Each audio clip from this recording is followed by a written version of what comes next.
अल्हम्दुलिल्लाहि रब्बिल आलमीन वस्सलातु वस्सलामु अला रसूलिहिल अमीन व अला आलिहि व अस्हाबिहि व मन तबिअहुम बि इहसान इला यौमिद्दीन। अम्मा बाद,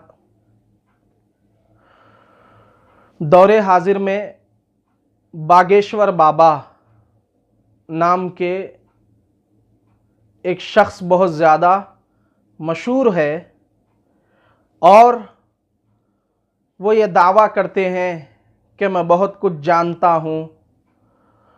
जो लोग उनको सुनने के लिए आते हैं, मिलने के लिए आते हैं, वो नाम भी बता देते हैं और पता भी बता देते हैं, बाज़ चीज़ें उसी शख्स के मुताल्लिक़ बता देते हैं।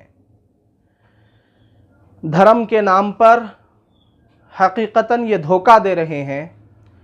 जैसे कि शाम मानव जी ने बागेश्वर बाबा को चैलेंज भी किया था कि आप जब इतना सब जानते हैं तो हम आपके आगे 10 लोग पेश कर देंगे, आप उनके नाम बताइएगा और उनके जो बाप है उनके नाम बताइएगा, यानी जो फादर है उनके नाम बताइएगा और उनके मोबाइल नंबर बताइएगा और उनकी उम्र बताइएगा और आपको एक कमरे में रख दिया जाएगा।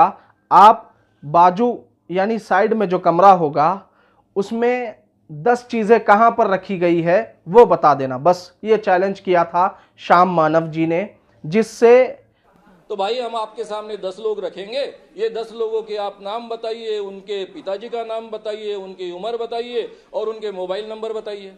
आपका दावा है कि आप भक्तों के घर में जाते हो, कौन से रूम में कौन सी चीज कौन से अलमारी में रखी है कहते हो। इसको क्लेरोवायंस कहते हैं, दिव्य शक्तियां कहते हैं। ये दिव्य शक्तियां सिद्ध कीजिए। जहां ये चैलेंज कंडक्ट किया जाएगा, नागपुर के सभी सम्रांत पत्रकारों के सामने कंडक्ट किया जाएगा। उनके पास में ही जो रूम होगी वहां पर हम 10 चीजें रखेंगे, उसको वीडियो रिकॉर्डिंग करेंगे और आप उनको पहचान कर बताइए।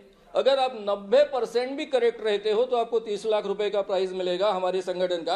अगर 30 लाख रुपए नहीं चाहिए तो भी आप आगे। बागेश्वर बाबा फरार हो चुके हैं। ये बहुत सारे न्यूज़ों पर भी वायरल हो चुकी है ये बात। तकरीबन 6 महीने पहले की ये न्यूज़ है।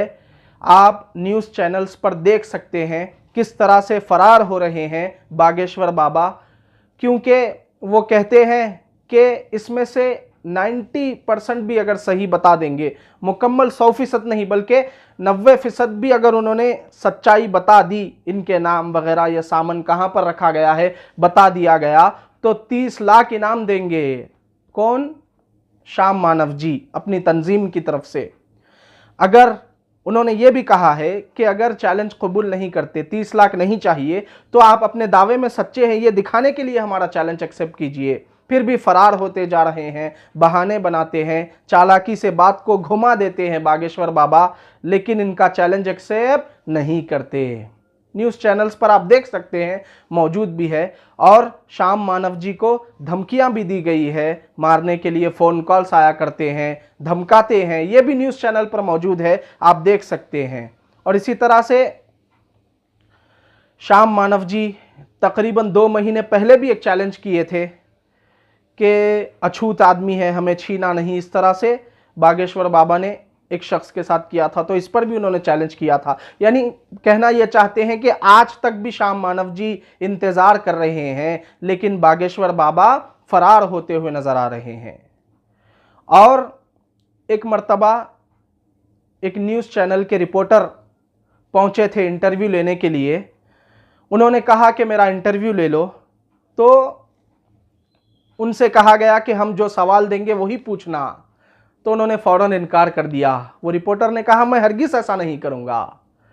फिर उसके बाद वो रिपोर्टर एक मर्तबा दूसरे दिन मजलिस में से एक को लाने का दावा किया। बागेश्वर बाबा को चैलेंज किया था कि मैं जिसको उठा के लाऊंगा उसका पर्चा बनाना है। तो फ़ौरन बागेश्वर बाबा ने बात घुमाकर उसी को बुला लिया और वो कहते हैं रिपोर्टर जो मैंने बातें बताई थी वही उस पर्चे में लिखी हुई थी। यानी एक दिन पहले बागेश्वर बाबा की टीम को जो रिपोर्टर ने बताया था, रिपोर्टर के चैनल का नाम है मोजो स्टोरी, तो उनके चैनल का नाम भी सीधा नहीं लिखा था बागेश्वर बाबा ने।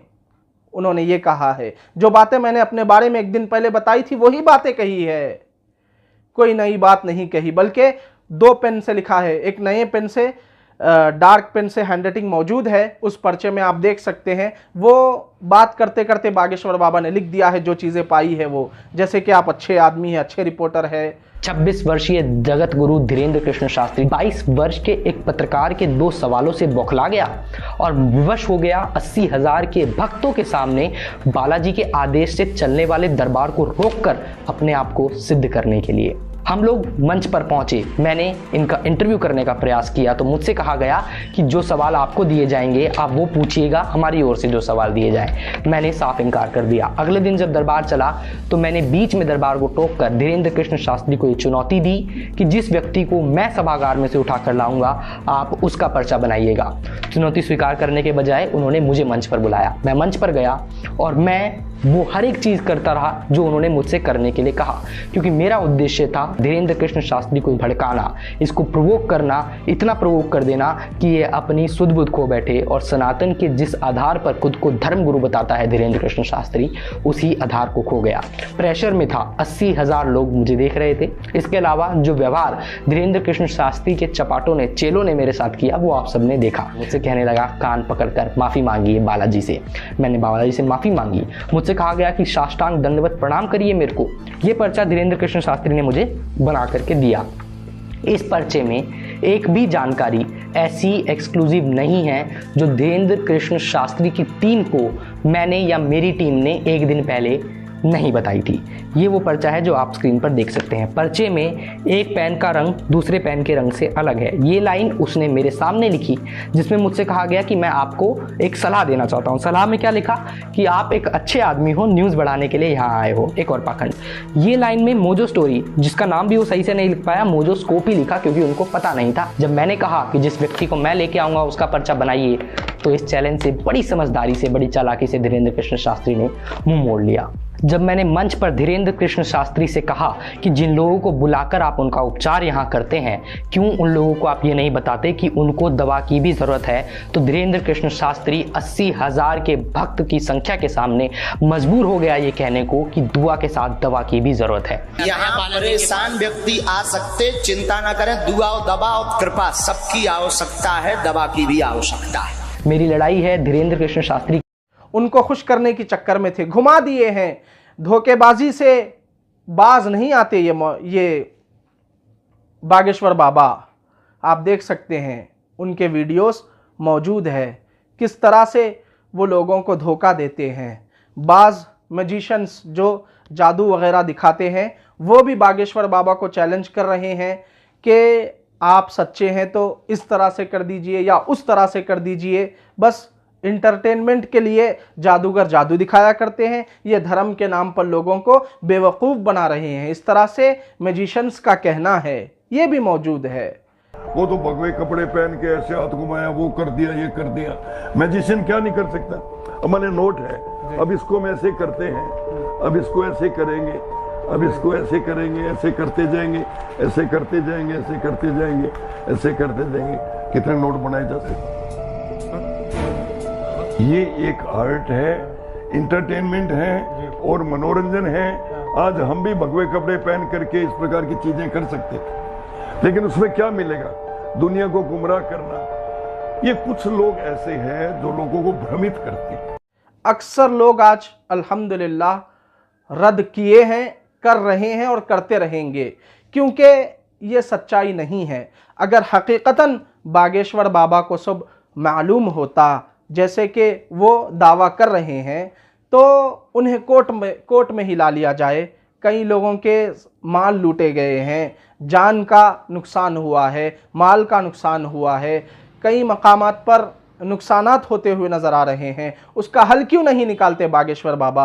मुजरिम को पकड़ने के लिए हुकूमत को भी चाहिए कि बागेश्वर बाबा को ही बिठा लिया करे, ताकि वो फैसला कर दे फ़लाँ शख्स ने फ़लाँ की हत्या की तो कैसे की, फ़लाँ शख्स ने चोरी की तो कैसे की, फ़लाँ शख्स ने जिना किया तो कैसा किया, फ़लाँ शख्स ने रेप किया तो किस तरह से किया। ये तमाम चीज़ें हुकूमत को चाहिए कि बागेश्वर बाबा को बिठाकर फैसला कर लिया जाए।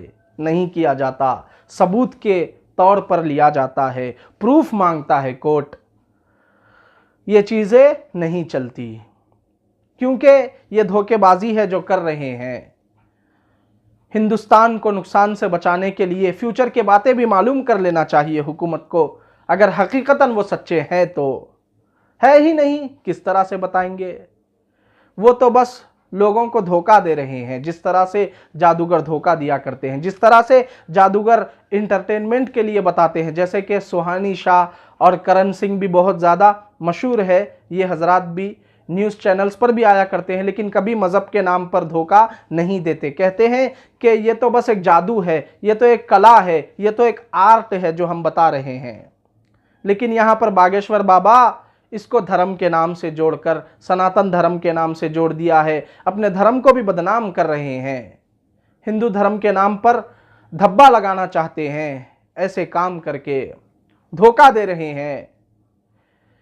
कैंसर का इलाज है, फलां का इलाज है कह रहे हैं। कैंसर की दवाई धाम पे मिल है, ठीक हो जाएगा, आशीर्वाद। माँ बीमार है 3 साल से, दर्द कैंसर नामक रोग बना हुआ, ओमवती को कृपा हो जाएगी, आशीर्वाद। ये अखंड ज्योति जलाएं, 50 ग्राम देसी गाय के गौमूत्र में 2 खड़ी हल्दी की गांठ पीस करके मिला करके रोगी को पिलाएं, लाभ 100% होगा, आशीर्वाद। तो चाहिए कि जो हुकूमत में जिम्मेदारान है, कैंसर के मुतालिक जो रिसर्च चल रही है लैब्स वगैरह में, बागेश्वर बाबा को ही ले लिया जाए, वहीं दवा बना लिया जाए, फिर उसके बाद वो दवा दी जाए, क्या मरता है बचता है देखेंगे। हो नहीं सकता। ये तो धोखा है जो बागेश्वर बाबा लोगों को दे रहे हैं, और अक्सर न्यूज़ चैनल्स पर वाज़े हो चुका है। बहुत सारे लोग आज उठ रहे हैं और उठेंगे भी इनके खिलाफ, इनकी हकीकत को बयान करने के लिए। जिस तरह से धोखेबाजी कर रहे हैं उसको वाज़ेह कर रहे हैं लोग। याद रखिएगा, ये बागेश्वर बाबा हिंदू धर्म के नाम पर लोगों को बेवकूफ़ बना रहे हैं। कई ऐसी बातें पूछते हैं, या ये होता क्या है कि अक्सर जो है इंटरनेट के ज़रिए किसी की जानकारी निकाल ली जाती है, या जो आते हैं वहाँ पर पर्चा बनाया जाता है, आप कहाँ से है, आपका नाम क्या है, फ़लाँ फ़लाँ है। तो इस तरह से इन्फॉर्मेशन हासिल कर लेते हैं, फिर उसके बाद वही चीज़ें लोगों को बताने लगते हैं। श्याम मानव जी का चैलेंज क्यों एक्सेप्ट नहीं करते बागेश्वर बाबा अगर सच्चे हैं तो? और कई ऐसे रिपोर्टर हैं जो मिलना चाहते हैं और उनसे इंटरव्यू लेना चाहते हैं, वो फरार होते हुए नज़र आते हैं। बस वहीं पर जाते हैं जहां पर उनकी बात जमती है, बस उन्हीं को बुलाते हैं जो इनकी बात सुनते हैं। इस तरह से करना तो धोखा देना है, ये कोई हकीकत नहीं। याद रख लेना, इस तरह के बहुत सारे बाबा पहले भी गुजर चुके हैं। मौलवी हजरात भी बाज़ ऐसे हैं जो इस तरह के काम करते हैं। कोई अगर जाता है उनके पास तो फलां का नाम बता देते हैं, फलां फलां का नाम बता देते हैं। ये कोई कमाल नहीं, याद रखिएगा। ये बस ईमान को लूटने वाले हैं, माल को लूटने वाले हैं, अपने अकीदे को बर्बाद करना चाहते हैं, चाहे वो मौलवी हो या बाबा हो, कोई भी हो। धर्म के नाम पर इस तरह के काम अगर करते हैं तो वो धोखा दे रहे हैं। याद रखना, आपके माल के भी डाकू है और इज्जत के भी डाकू है। यही लोग माल और इज्जत लूटने वाले हैं, इनसे बचकर रहना। व आखिरु दावाना अनिल हम्दुलिल्लाहि रब्बिल आलमीन।